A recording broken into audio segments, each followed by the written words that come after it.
എൻ്റെ ഹൃദയം നിറഞ്ഞ ഓണാശംസകൾ. ഓണത്തിന് എന്താ പരിപാടി എന്ന് ചോദിക്കുന്ന ആൾക്കാരോട് ഓണത്തിന് പ്രത്യേകിച്ച് പരിപാടിയൊന്നുമില്ല. പിന്നെ കോസ്റ്റ്യൂമൊക്കെ ഒന്ന് ചേഞ്ച് ചെയ്ത് കുറച്ച് റീലും കാര്യങ്ങളൊക്കെ എടുത്തു, അത്രമാത്രമേ ഉള്ളൂ. എങ്ങോട്ട് പോവാനും കാര്യങ്ങളൊന്നും ഒരു മടി എന്നൊക്കെ പറയൂലേ, ആ ഒരു ചടപ്പായിട്ട് നിൽക്കുകയാണ്. ഞാൻ ഇന്നലെ ഒരു വീഡിയോ ചെയ്തിട്ടത് പോലെ തന്നെ വർഷത്തിലൊരിക്കലേ ഓണം വരുള്ളൂ. അത് ആഘോഷിച്ചിട്ടില്ലെങ്കിൽ പിന്നെ എന്ത് മലയാളി എന്നൊക്കെ ചോദിക്കാം നമുക്ക്.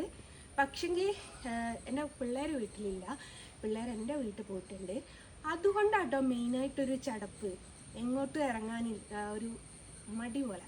കാരണം അവരവിടുന്ന് എൻ്റെ ബാപ്പയുടെ ഫ്രണ്ടിൻ്റെ വീട്ടിലൊക്കെ പോയി സദ്യയൊക്കെ കഴിച്ച് ഉഷാറായിട്ട് നിൽക്കുകയാണ്. ഞാനിവിടെ അവരെ ഓർത്ത് സങ്കടപ്പെട്ടിരിക്കുകയാണ് എന്നുള്ളതും പറയാം. പിന്നെ മെയിനായിട്ടൊരു കാര്യം പറയാണ്, ഇന്നെൻ്റെ മകൻ്റെ ജന്മദിനം കൂടിയാണ് കേട്ടോ. ഇന്ന് നിങ്ങൾക്കൊക്കെ അറിയാമല്ലോ, റബീഉൽ അവ്വൽ 12 മനുഷ്യർക്ക് മാത്രമേ ഈ ജാതി മതം എന്നുള്ളതൊക്കെ ഉള്ളൂ എന്നുള്ളത് ഇപ്പം മനസ്സിലായില്ലേ. അതിൻ്റെ ഏറ്റവും വലിയ തെളിവാണ് ഇന്നത്തെ ഒരു ദിവസം. ഇന്നത്തെ ഒരുവിധം ഹൈന്ദവരൊക്കെ ഓണാഘോഷിക്കുമ്പോൾ ഇപ്പുറത്ത് മുസ്ലിംസിനെല്ലാം ആഘോഷിക്കാനുള്ളൊരു ദിവസവും കൂടിയാണ് ഇന്ന് നബിദിനവും കൂടിയാണ്. അപ്പം നിങ്ങൾക്ക് മനസ്സിലായില്ലേ, ദൈവങ്ങൾക്ക് ഈ ജാതി മതമൊന്നുമില്ല. ദൈവങ്ങൾക്ക് ജാതി മതമൊക്കെ ഉണ്ടായിരുന്നേ രണ്ടും ഒരു ദിവസത്തിലാക്കി എടുക്കുകയായിരുന്നോ? നമ്മുടെ കയ്യിലല്ലല്ലോ ഇതൊക്കെ എന്ന് വെച്ചാൽ അങ്ങ് ഈശ്വരൻ്റെ കയ്യിലല്ലേ. ഈശ്വരൻ വിചാരിച്ചാൽ രണ്ടും 2 ദിവസത്തേക്കാക്കി മാറ്റായിരുന്നല്ലോ. എന്തുകൊണ്ട് ഒരു ദിവസമാക്കി? അപ്പോഴേ നിങ്ങൾ ചിന്തിക്കണം, നമ്മൾ മനുഷ്യർക്ക് മാത്രമേ ഈ മതത്തിൻ്റെ പേരിൽ തല്ലുകൂടാനും മതത്തിൻ്റെ പേരിൽ വേർതിരിവ് കാണിക്കാനും മതത്തിൻ്റെ പേരിൽ കുറ്റപ്പെടുത്താനൊക്കെ മനുഷ്യർക്ക് മാത്രമേ പറ്റുള്ളൂ. ദൈവങ്ങൾക്കത് പറ്റൂലെന്നേ. ദൈവങ്ങളെന്നും നമ്മളൊരു പണ്ടുള്ള പോലല്ല, ഇപ്പോഴും പോലും എല്ലാവരും പറയുന്ന ഒരു പഴഞ്ചൊല്ലെന്നും പറയാനില്ല. ഒരു കാര്യം നിങ്ങൾ കേട്ടിട്ടുണ്ടല്ലോ, ഏതൊരു പാർട്ടി നേതാക്കന്മാർ തമ്മിലും നേരിട്ട് കാണുമ്പോൾ അല്ലാതെ ആയിട്ട് അവർക്ക് ശത്രുതയില്ല. അതേപോലെ തന്നെ ദൈവങ്ങൾക്കും അവർക്ക് ശത്രുതയും കാര്യങ്ങളൊന്നുമില്ല. നമ്മൾ മനുഷ്യരാണ്. ഈ മതത്തിൻ്റെ പേരിലൊക്കെ തല്ലുകൂടാനും മതത്തിൻ്റെ പേരിലൊക്കെ വേർതിരിവ് കാണിക്കാനും ഒറ്റപ്പെടുത്താനും കുറ്റപ്പെടുത്താനൊക്കെ നിൽക്കുള്ളൂ. അപ്പം അങ്ങനെയാണ്. അപ്പം ഓണത്തിൻ്റെ പരിപാടി ഇതേ ഇവിടെ അവസാനിച്ചു എന്ന് തന്നെ പറയാം. ഞാൻ ജസ്റ്റ് ഒന്ന് കോസ്റ്റ്യൂം ചേഞ്ച് ചെയ്ത് കുറച്ച് റീലൊക്കെ എടുത്ത് പോസ്റ്റ് ചെയ്തു. കാരണം എൻ്റെ റീൽസും എൻ്റെ ഫോട്ടോസും ഒക്കെ കാണാൻ വേണ്ടിയിട്ട് ഒരുപാട് പ്രേക്ഷകർ കാത്തിരിക്കുന്നുണ്ട് എന്ന് എനിക്കറിയാം. അവർക്ക് വേണ്ടിയിട്ട് മാത്രം കേട്ടോ ഇന്നത്തെ ഒരു ദിവസം എന്ന് പറയുന്നത് ഞാനൊന്ന് എഴുന്നേറ്റ് നടന്നത്. കാരണം രാവിലെ തന്നെ ഒടുക്കമലത്തെ ഛർദിയായിരുന്നു. ഛർദിച്ച് എൻ്റെ കുടൽ വരെ പുറത്ത് വരുന്ന ഒരവസ്ഥയിലേക്ക് എത്തിയിട്ടുണ്ടായിരുന്നു. അപ്പോഴേക്കും സ്മൃതി ചേച്ചിനെ പോലുള്ള ആൾക്കാർ ഇഡ്ഡലി ഗർഭ, ദോശ ഗർഭ, വട ഗർഭ എന്ന് പറഞ്ഞിട്ട് വരാനും നിൽക്കാണ്ട് കേട്ടോ. 2 ദിവസമായി മൈഗ്രൈൻ്റെ വേദന വന്നിട്ട് കാണിക്കില്ല എന്ന് എനിക്കൊരു വാശി. കാരണം ഒരാഴ്ച മുമ്പാണ് ഞാൻ കാണിച്ചിട്ട് ഇഞ്ചക്ഷൻ ചെയ്തത്. അപ്പോൾ ഇങ്ങനെ ഇടയ്ക്കിടയ്ക്ക് ഇഞ്ചക്ഷൻ ചെയ്താൽ എൻ്റെ കിഡ്നി തട്ടിപ്പോകുന്നു, ഞാനവിടെ പോസ്റ്റർ ആവുന്നു.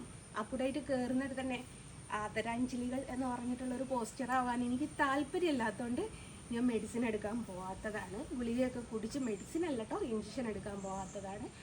അപ്പം ഗുളികയൊക്കെ കുടിച്ച് വീട്ടിലിങ്ങനെ ഇരിക്കുകയാണ്. അപ്പം തീരും തല പൊങ്ങുന്നില്ലായിരുന്നു ഇന്ന്. പക്ഷെ തൊണ്ടയൊക്കെ പോയി ഗൈസ്. പക്ഷെ എൻ്റെ വിശേഷങ്ങൾ അറിയാനും എന്തിന് എൻ്റെ ശത്രുക്കൾക്ക് പോലും എൻ്റെ വിശേഷങ്ങൾ അറിയാൻ ഭയങ്കര ഒരു ക്യൂരിയോസിറ്റി ആട്ടോ. അവർക്കിട്ട് എന്നെ കണ്ടുകൂടതാനും, പക്ഷെ അവർക്കെല്ലാ വിശേഷങ്ങളും അറിയണം. ഞാനൊരു വീഡിയോ പോസ്റ്റ് ചെയ്താൽ ആദ്യം കാണുക എൻ്റെ മിത്രമല്ല കേട്ടോ, എൻ്റെ ശത്രുവാണ് ആദ്യം തന്നെ എൻ്റെ വീഡിയോ കാണുന്നത്. പക്ഷേ എന്നാലോ അവർ കമൻ്റ് ഇടും, എന്താ നീ ചത്തില്ലേ, നിനക്ക് ചാവാറായില്ലേ, നിനക്ക് ഇനി ഇപ്പോഴും ജീവനോർക്കുണ്ടോ എന്നൊക്കെയുള്ള കാര്യങ്ങളൊക്കെയാണ് അവർ ചോദിക്കുക. അവർക്കൊക്കെ വേണ്ടിയിട്ട് ചത്തു കൊടുക്കാനും എന്നെ കൊണ്ട് പറ്റത്തില്ല ഗൈസ്. അപ്പം അങ്ങനെയാണ്. അപ്പോൾ ഓണായതുകൊണ്ട് എൻ്റെ പ്രേക്ഷകർക്ക് വേണ്ടിയിട്ട് മാത്രം ഞാനൊന്ന് തല പൊങ്ങി തല നനച്ച് കുളിച്ചില്ല കേട്ടോ. ഒന്നാമത് ചുമ, ഞാൻ ഗുരുവായൂർ പോകാനുള്ളത് കൊണ്ട് തല നനച്ച് കുളിച്ചിട്ടുണ്ടായിരുന്നു. ചുമ അധികമാക്കി ചുമച്ച് മറ്റേ ക്ഷയം വരിക എന്ന് പറയലില്ലേ, ഇപ്പം എൻ്റെ എനിമി ഇതിൻ്റെ താഴത്ത് ഇപ്പോഴായിരിക്കും കേട്ടോ കമൻറ്റ് വരിക, നിനക്ക് ക്ഷയം വന്നാൽ പോരാ, നീ ചത്തു പോകണം. ഇവരൊക്കെ അടങ്ങിയാ ചോദിക്കും, നീ ചത്തില്ലേ, നീ ചത്തു പോകണം എന്നുള്ളൊക്കെ ഡയലോഗാണ്. ഒരു മനുഷ്യൻ എത്ര പ്രാവശ്യം ചാവാൻ പറ്റും, ഇവരെത്ര പ്രാവശ്യം കൊന്നിട്ടുണ്ടെന്ന് അറിയോ. അപ്പം അങ്ങനെയാണ്. ഇപ്പം ചുമ ഉള്ളത് കൊണ്ട് തല നനച്ച് കുളിച്ചിട്ടൊന്നുമില്ല.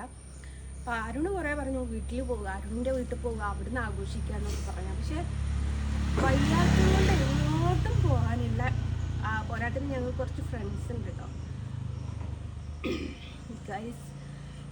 സംസാരിക്കാൻ പറ്റുന്നൊരു തൊണ്ടല്ലോ ഇല്ലാത്തൊരവസ്ഥ. അപ്പോൾ അവരുടെയൊക്കെ വീട്ടിൽ പോകണമെന്ന് വിചാരിച്ച, പക്ഷേ എനിക്കെന്തോ വയ്യാത്തത് കൊണ്ട്, കാരണം കുറച്ച് വർക്ക് ചെയ്ത് എടുക്കാനുണ്ടായിരുന്നു. അപ്പോൾ 2-3 ദിവസത്തേക്ക് DTDC ലീവാണല്ലോ എന്ന് കരുതി ഉറക്കം കഴിഞ്ഞിട്ടുണ്ടായിരുന്നു. അതാണ് എല്ലാം പറ്റിച്ചത്. വർഷത്തിലൊരിക്കലാണ് ഓണമെങ്കിൽ പോലും ആ ഓണം ആഘോഷിക്കാൻ പറ്റാത്തൊരു സാഹചര്യത്തിലാണ് ഇപ്പം നിൽക്കുന്നത്. പക്ഷേ ആ ഒരു വിഷമവും സങ്കടവും ബുദ്ധിമുട്ടുകളൊന്നും പുറത്തേക്ക് നമ്മൾ കാണിക്കുന്നില്ല. ഞാൻ പറഞ്ഞല്ലോ, എൻ്റെ റീൽസും ഫോട്ടോസൊക്കെ ഒരുപാട് ആൾക്കാർ വെയിറ്റ് ചെയ്യുന്നുണ്ട്. അവർക്ക് വേണ്ടിയിട്ട് മാത്രം കുറച്ച് റീലൊക്കെ എടുത്തു, ഫോട്ടോസൊക്കെ എടുത്തു. നമ്മുടെ തൊട്ടടുത്ത വീട്ടിൽ കണ്ണനെയൊക്കെ വെച്ചിട്ട് നല്ലൊരു അത്തപ്പൂക്കളൊക്കെ ഇട്ടിട്ടുണ്ട് കേട്ടോ. വലിയ പൂക്കളൊന്നുമില്ലെങ്കിലും കുഞ്ഞു പൂക്കളം. അപ്പോൾ അവിടെ പോയി അത്തപ്പൂക്കളത്തിൻ്റെ അടുത്ത് നിന്ന് ഫോട്ടോസൊക്കെ എടുത്തു, വീഡിയോസൊക്കെ എടുത്തു. അപ്പം നിങ്ങൾ ആ ഫോട്ടോയും വീഡിയോ ഒക്കെ കാണുമ്പം നിങ്ങൾ ചിന്തിക്കേണ്ട ഇത് എവിടെയാ എന്നുള്ളൊരു ചിന്താഗതി നിങ്ങൾക്ക് വരണ്ടെന്ന് കരുതിയിട്ടാട്ടോ പറഞ്ഞത്. തൊട്ടടുത്ത വീട്ടിലാണ്. നമ്മൾ അമ്പലത്തിൻ്റെ അടുത്ത് റീലെടുക്കാൻ പോയിട്ടുണ്ടായി. ജസ്റ്റ് അമ്പലത്തിൻ്റെ അടുത്ത് റീലെടുക്കാൻ പോയി. ഇവിടെ പിന്നെ ആരും ഹൈക്കോടതിയിലേക്ക് നോട്ടീസൊന്നും അയക്കാൻ പോകില്ല. കാരണം ആ അമ്പലം അവരുടെ മാത്രം കുടുംബക്ഷേത്രമാണെങ്കിൽ പോലും നമ്മുടെ നാട്ടിലുള്ള എല്ലാവരുടെയും കുടുംബത്തിലുള്ള ഒരു ക്ഷേത്രമായിട്ട് തന്നെയാണ് കണക്കാക്കുന്നത്. ഇവിടെ ഞങ്ങളൊക്കെ അങ്ങനെ തന്നെയാണ് കണക്കാക്കുന്നത്. അപ്പം ഞങ്ങൾക്കൊക്കെ അവിടെ പോകുന്നതിന് ഒരു പരിധിയുമില്ല, ഒരു വരയുമില്ല, ഒരു കുത്തുമില്ല, കോമുമില്ല, പുള്ളിയുമില്ല കേട്ടോ. അവിടെ എപ്പോഴും ആർക്കും പോകാവുന്നതാണ്. അപ്പോൾ അമ്പലത്തിന് വലിയൊരു ഇതുണ്ട്,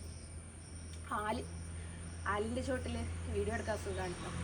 അപ്പോൾ അവിടെ വഴി പോയപ്പം ഇവിടെ അത്തപ്പൂക്കളവും കണ്ണനെയും ഒക്കെ കണ്ടു. അങ്ങനെ അവിടുന്ന് കുറച്ച് റീൽസും ഫോട്ടോസും ഒക്കെ എടുത്തു. അതൊക്കെ കഴിഞ്ഞിട്ട് നേരെ വീട്ടിലോട്ട് വന്നു. ഞാൻ പറഞ്ഞല്ലോ, എൻ്റെ മകൻ്റെ പിറന്നാളൂടെയാണ് ഇന്ന്.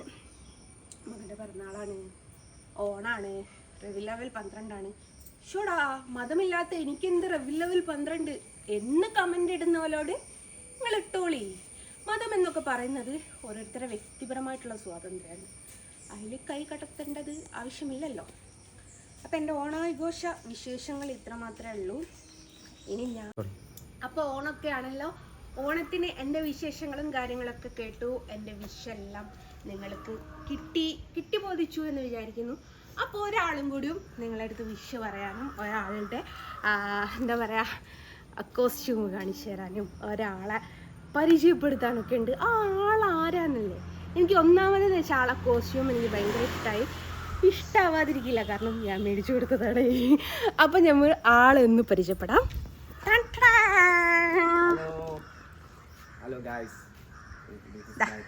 കോസ്റ്റ്യൂം എങ്ങനെയുണ്ട്? കുറച്ചും കൂടെ അങ്ങോട്ട് ഇരുട്ട് പോലെ തോന്നുന്നു.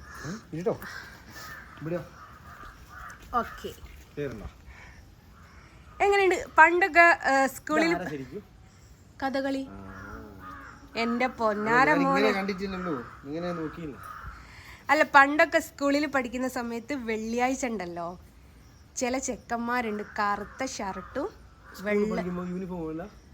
ചില ചെക്കന്മാർ പുറത്തുള്ള ചെക്കന്മാർ വെള്ളിയാഴ്ചൻ്റെ അന്ന് കറുത്ത ഷർട്ടും വൈറ്റ് മുണ്ടും ഇടുകയൊക്കെ കഴിഞ്ഞു. അത് ബ്ലാക്ക് ആൻഡ് വൈറ്റ് എന്ന് പറഞ്ഞാൽ ഭയങ്കര ഇതാണ് എല്ലാവർക്കും. ഇതിപ്പോൾ യൂട്യൂബിൽ ഇപ്പോൾ കമൻറ്റ് നോക്കിയിട്ട് ഏറ്റവും കൂടുതൽ ഇഷ്ടമുള്ള കളർ ഏത് ഇഷ്ടമുള്ള ഇത് എന്ന് പറഞ്ഞാൽ മുണ്ടും ബ്ലാക്ക് ഷർട്ടും ആയിരിക്കും. എന്ത് ഗ്ലാമർ, അത് ആരായാലും ഒടുക്കമത്തെ ഗ്ലാമർ കിട്ടിയാൽ അങ്ങനെയാണ്. അപ്പോൾ എല്ലാവർക്കും നമ്മുടെ യൂട്യൂബിലുള്ള എല്ലാവർക്കും എൻ്റെ ഹൃദയം നിറഞ്ഞ ഓണാശംസകൾ. Happy Onam. Happy Onam. Okay, by.